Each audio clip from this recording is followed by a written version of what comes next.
जिले में हाल ही में नियुक्त किए गए नए एसएसपी प्रभात कुमार ने गुरुवार को समाहरणालय सभागार में पहली क्राइम मीटिंग की अध्यक्षता की। इस अहम बैठक में जिले के सभी थाना प्रभारी, ओपी प्रभारी और डीएसपी रैंक के अधिकारी मौजूद रहे। बैठक का उद्देश्य जिले में बढ़ते अपराधों पर नियंत्रण और पुलिसिंग को अधिक प्रभावी बनाना रहा। एसएसपी प्रभात कुमार ने अपराध नियंत्रण के लिए अधिकारियों को सख्त दिशानिर्देश जारी किए। उन्होंने खास तौर पर लंबित मामलों के शीघ्र निष्पादन, सक्रिय अपराधियों पर निगरानी, थाना स्तर पर गश्ती बयाने और जनता के साथ बेहतर तालमेल बनाने की बात कही। प्रभात कुमार ने कहा कि हर थाना क्षेत्र में कानून व्यवस्था बनाए रखना प्राथमिकता होनी चाहिए। किसी भी तरह की लापरवाही या उदासीनता बर्दाश्त नहीं की जाएगी। उन्होंने थानों में पारदर्शी कार्यप्रणाली अपनाने, महिला सुरक्षा को लेकर विशेष सतर्कता बरतने और साइबर क्राइम से निपटने के लिए टीमों को प्रशिक्षित करने के निर्देश भी दिए। बैठक में हाल के आपराधिक मामलों की समीक्षा की गई और अपराधियों की धरपकड़ को लेकर रणनीति बनाई गई। एसएसपी ने साफ किया कि अब हर अपराध का त्वरित और प्रभावी जवाब देना पुलिस की जिम्मेदारी होगी। यह बैठक धनबाद में कानून व्यवस्था को सुदृढ़ करने की दिशा में एक मजबूत कदम मानी जा रही है, जिससे आने वाले दिनों में अपराध पर लगाम लगाने की उम्मीद जताई जा रही है। मई 2025 से संबंधित अपराध समीक्षा बैठक की गई है। इसमें एसपी रूरल, एसपी सिटी, सभी एसडीपीओ साहब लोग, सभी डीएसपी साहब, सभी इंस्पेक्टर साहब, सभी थाना प्रभारी, सभी लोग मौजूद थे। इसके अलावा हमारे ऑफिस में जितने शाखा हैं सभी शाखा प्रभारी लोग मौजूद थे।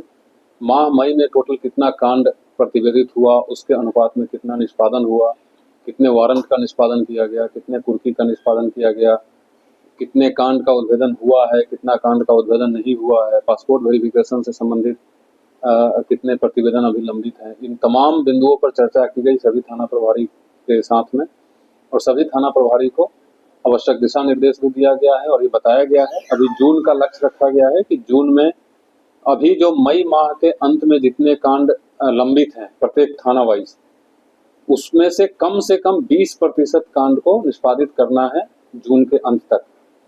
और इसके अलावा वारंट में कम से कम 25% उसको कम करना है। किसी प्रकार का कोई आवेदन अगर आता है उस पर त्वरित कार्रवाई करना है। किसी भी पब्लिक को इस थाने से उस थाने या इधर से उधर उनको भगाना नहीं है। जो खास करके पिछले एक सप्ताह में मेरे पास जमीन संबंधी बहुत से आवेदन आए हैं। कोई एक जमीन दो आदमी को बेच दिया। बेसिकली जो जमीन दलाल लोग हैं, जमीन माफिया लोग हैं, उनके लिए विशेष निर्देश दिया गया है कि सभी की सूची बनानी है ताकि सभी पर अग्रतर कार्रवाई हो सके। और कोई भी थाना प्रभारी अगर उनके साथ साठगांठ में या कहीं भी संलिप्तता पाई जाएगी तो सीधे एफआईआर हो जाएगी। और थाना में किसी प्रकार के कोई दलाल, कोई बिचौलिया, कोई माफियागिरी के साथ बैठक नहीं करना है किसी को। इन तमाम चीजों का दिशा निर्देश दिया गया है। टारगेट बनाया गया है, टारगेट जून का लक्ष्य रखा गया है ताकि जुलाई में जुलाई के सेकेंड वीक तक जब मीटिंग होगा तो जून से संबंधित चर्चा की जाएगी इस टारगेट के साथ।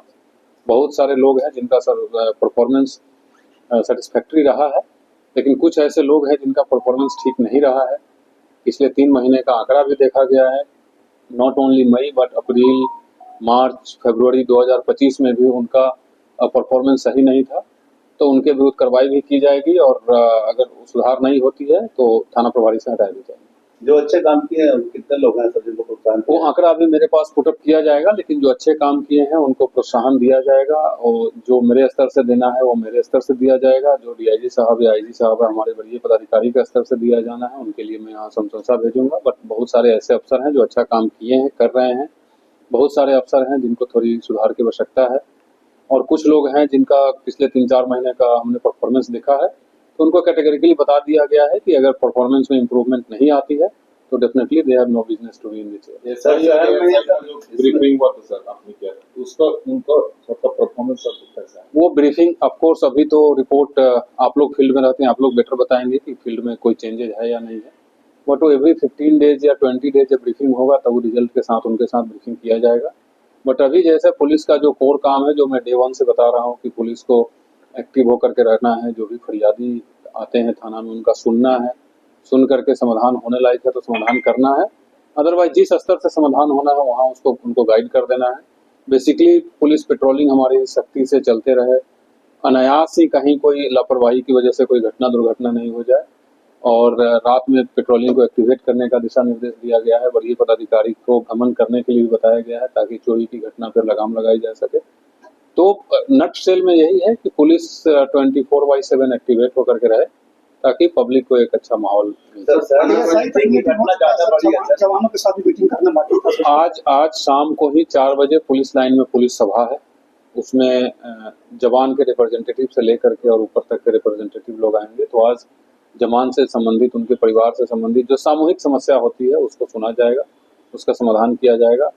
और जवान के साथ जो स्पेशल ब्रीफिंग बाकी है वो कल और परसों 2 दिन में ऑफ करके उनके साथ भी ब्रीफिंग करके उनको भी मेरी क्या उनसे उम्मीद है, लोगों की क्या अपेक्षा है पुलिस से, उनको बताया जाएगा, ताकि हमारे जितने स्टेक होल्डर है धनबाद पुलिस में, मेरे से लेकर के मैं 2 एसपी हैं, सभी डीएसपी हैं, इंस्पेक्टर हैं, सब इंस्पेक्टर, एएसआई एंड हमारे हवलदार और जवान, सभी लोग एक पेज पर होकर के बढ़िया से काम कर। पिछले 2 दिनों से आप ड्राइव चला रहे थे, नाइट ड्राइव, उसमें कितने लोगों को आपने डिटेक्ट किया? एग्जैक्ट आंकड़ा तो मेरे पास अभी नहीं है, बट ये ड्राइव निरंतर चलती रहेगी। और मैं आपके माध्यम से लोगों से अपील भी करना चाहता हूं कि जो भी मोटर व्हीकल एक्ट अधिनियम, मोटर व्हीकल एक्ट के तहत जो भी प्रोहिबिटेड चीज है, चाहे वो मॉडिफाइड साइलेंसर लगाना हो बाइक में, या फिर एक्स्ट्रा फिटिंग्स 4 व्हीलर में लगाना हो, ब्लैक फिल्म लगाना हो शीशा पे, ये सब खुद से उतार लें तो ठीक है। अदरवाइज सड़क पे चेकिंग के दौरान पकड़े जाएंगे तो उसी समय उतरवाया जाएगा, फाइन भी किया जाएगा। और अगर हैबिचुअल पाए जाते हैं तो प्रोसिक्यूशन चालान भर के कोर्ट में भी भेजा जाएगा।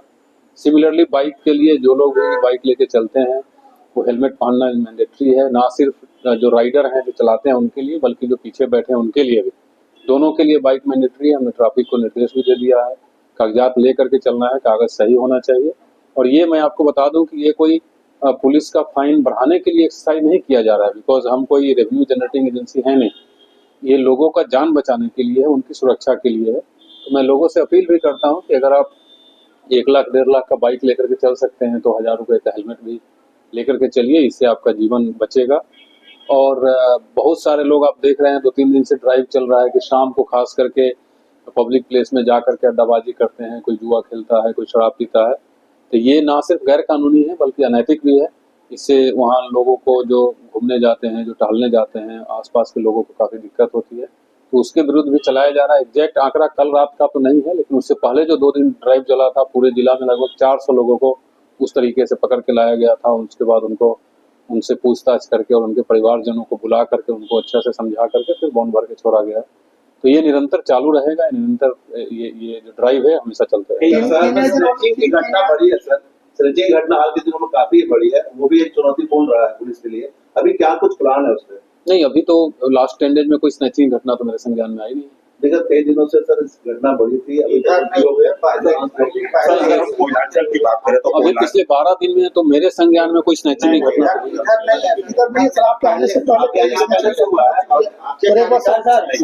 गोविंदपुर का मामला है ये कि एक बच्ची के साथ, नाबालिग बच्ची के साथ छेड़खानी की घटना हुई थी और उसमें